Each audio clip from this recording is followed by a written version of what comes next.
नमस्कार, हमारे digital platform में आपका स्वागत है। भारत अब सिर्फ अपनी सीमाओं की हिफाजत नहीं कर रहा, बल्कि आतंकवाद के खिलाफ एक वैश्विक जंग का नेतृत्व भी कर रहा है। पाकिस्तान की सरपरस्ती में पनप रहे आतंक के खिलाफ भारत ने एक बड़ा कूटनीतिक अभियान छेड़ दिया है, जिसका नाम है ऑपरेशन सिंदूर। और इस ऑपरेशन सिंदूर के लिए इसके तहत चुने गए 7 खास सांसद के डेलीगेशन यानी स्पेशल 7 दुनिया के अलग अलग कोनों में जाकर भारत का पक्ष मजबूती से रख रहे हैं और पाकिस्तान के झूठे चेहरे को बेनकाब कर रहे हैं। इन प्रतिनिधि मंडलों में शामिल है सत्ता पक्ष और विपक्ष के चर्चित नेता, जिनकी आवाज अब दुनिया भर की संसदों में गूंज रही है। कौन कौन कहां पहुंचा है, किसने क्या कहा है और भारत इससे क्या संदेश देना चाहता है, देखिए इस खास रिपोर्ट में।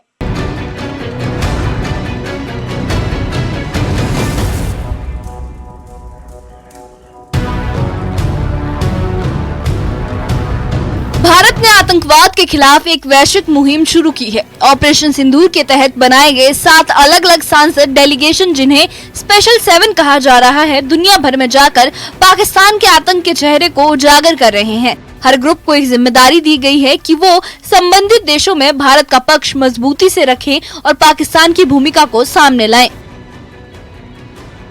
पहले डेलीगेशन का नेतृत्व बीजेपी नेता बैजंत पांडे कर रहे हैं। इस ग्रुप में कुल 8 सांसद शामिल हैं, जिनमें निशिकांत दुबे, रेखा शर्मा, असदुद्दीन ओवैसी, एसफांगनोन कोन्याक और सतनाम संधू, गुलाम नबी आजाद और हर्षवर्धन श्रृंखला है। ये दल सऊदी अरब, कुवैत, बहरीन और अल्जीरिया का दौरा कर रहा है। दूसरे ग्रुप का नेतृत्व कांग्रेस सांसद शशि थरूर कर रहे हैं। उनके साथ 9 सांसद हैं, जिनमें शंभवी चौधरी, सरफराज अहमद, तेजस्वी सूर्या, मिलिंद देवड़ा जैसे प्रमुख चेहरे शामिल हैं। ये delegation America, Guyana, Panama, Brazil और कोलंबिया के दौरे पर है। आतंकवाद पर पाकिस्तान को बेनकाब करने शशि थरूर की अगुवाई वाला डेलीगेशन पनामा पहुंच चुका है। पनामा में मीडिया से बातचीत करते हुए शशि थरूर ने कहा कि अब आतंकियों को ये साफ हो गया है कि उन्हें इसकी कीमत चुकानी पड़ेगी। उन्होंने कहा कि भारत ने नियंत्रण रेखा के पास सर्जिकल स्ट्राइक की, बालाकोट में एयर स्ट्राइक की और अब ऑपरेशन सिंदूर के जरिए पाकिस्तान के दिल पर वार किया है। Is that the terrorists have also realized they will have a price to pay. On that, let there be no doubt. When, for the first time, India breached the line of control between India and Pakistan to conduct a surgical strike on a terror base, a launch pad, the Uri strike in September 2015, that was already something we had not done before. Even during the Kargil war, we had not crossed the line of control. In Uri we did. Then came the attack in Pulwama in January 2019. This time we crossed not only the line of control, we crossed the international border and we struck a terrorist headquarters in Balakot. This time we have gone beyond both of those.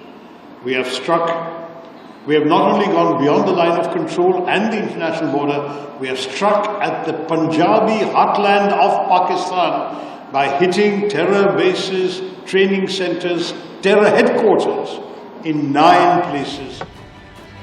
तीसरा group BJP सांसद रविशंकर प्रसाद की अगुवाई में यूरोपीय देशों का दौरा कर रहा है। इस टीम में एमजे अकबर, प्रियंका चतुर्वेदी, गुलाम अली खटाना और पंकज सरन शामिल हैं। ये delegation United kingdom, France, Germany, Italy, Denmark और यूरोपियन यूनियन की संसदों तक भारत का संदेश पहुंचा रहा है। फ्रांस में इस डेलीगेशन को वहां की रक्षा और विदेश मामलों की समिति की उपाध्यक्ष और सीनेट सदस्यों से सकारात्मक समर्थन मिला।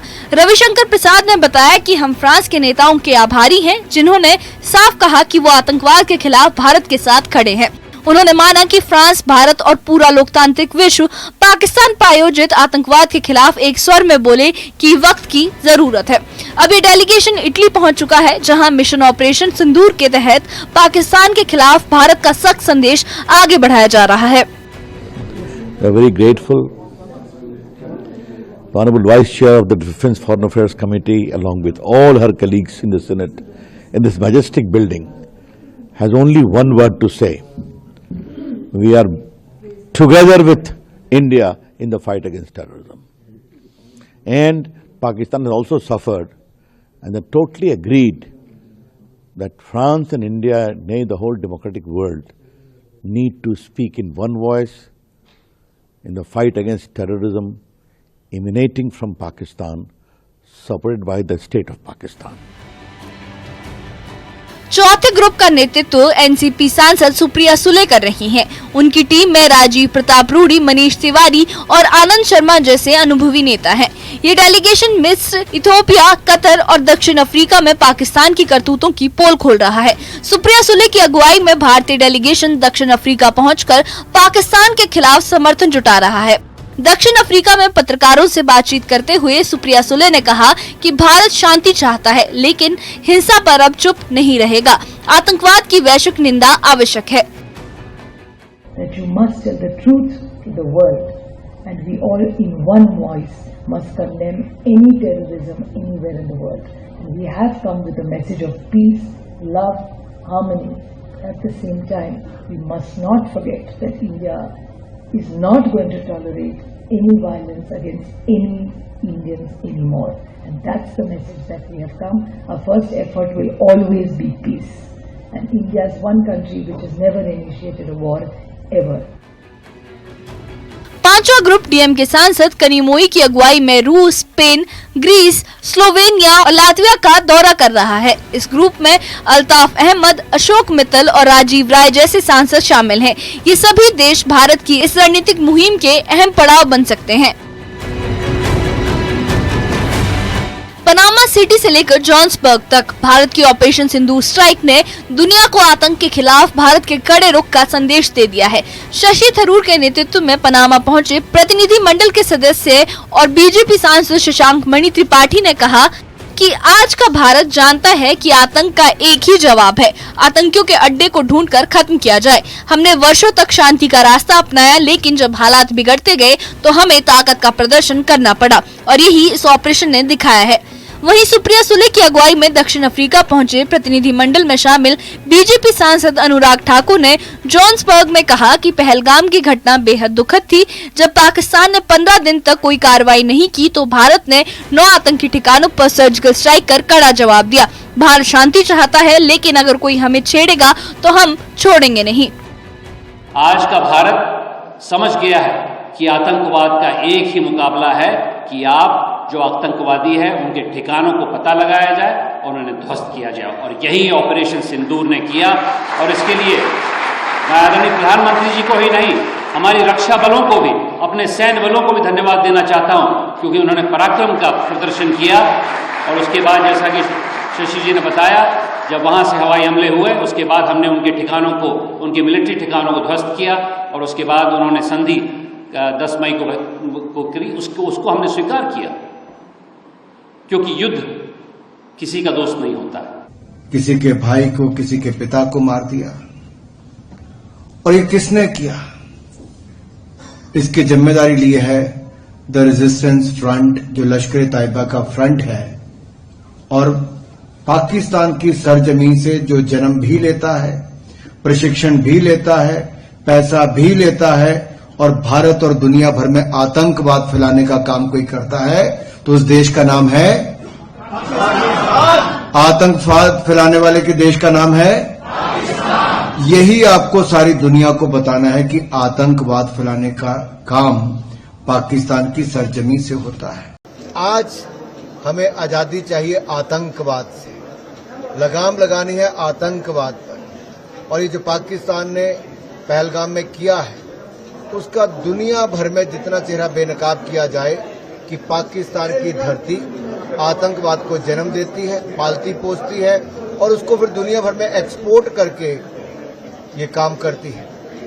भारत ने एक बड़ा स्पष्ट संदेश दिया है, talk and terror can't go together, trade and terror can't go together, blood and water can't flow together. बड़ा स्पष्ट संदेश है, और हमने बहुत प्रिसाइज और डिसाइसिव अटैक 9 टेररिस्ट लोकेशंस पे पाकिस्तान में करके दिखा दिया कि भारत किसी को छेड़ता नहीं, और अगर भारत को कोई छेड़ता है तो भारत फिर छोड़ता भी नहीं।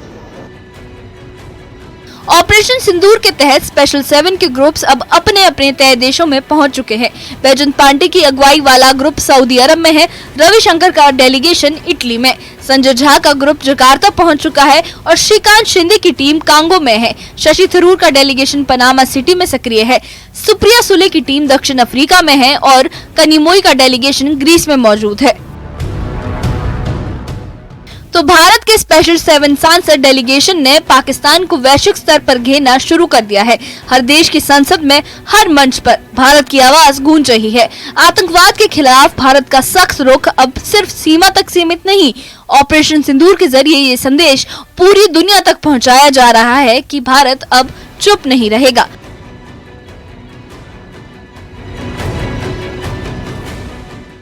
तो ये है भारत का ऑपरेशन सिंदूर को लेके एक रणनीतिक कदम, जो अब एक राजनयिक स्ट्राइक बन चुका है पाकिस्तान पर। पाकिस्तान जो दशकों से आतंक का पोषण करता रहा है, उसे सपोर्ट करता रहा है, अब दुनिया के हर मंच पर भारत की आक्रामक कूटनीति से घिरता जा रहा है। स्पेशल 7 सांसदों की ये डेलीगेशन यात्रा सिर्फ बयान नहीं है, बल्कि भारत की नई विदेश नीति का ऐलान है, जिसमें आतंक के खिलाफ जीरो टॉलरेंस है। और ये भी साफ है कि अब भारत न सिर्फ अपनी सीमाओं पर लड़ रहा है, बल्कि अंतर्राष्ट्रीय स्तर पर भी हर साजिश का जवाब सटीक शब्दों और ठोस तथ्यों के साथ दे रहा है। क्योंकि ये नया भारत है जो ना तो डरता है, ना झुकता है और ना ही अब चुप रहता है। इस बारे में आपकी क्या राय है, हमें कमेंट बॉक्स में अपनी राय जरूर बताइएगा। और इस मामले से जुड़ी अपडेट्स के लिए और ऐसी ही खबरों के लिए हमारे चैनल के साथ बने रहिए, हमारे चैनल को सब्सक्राइब करिए।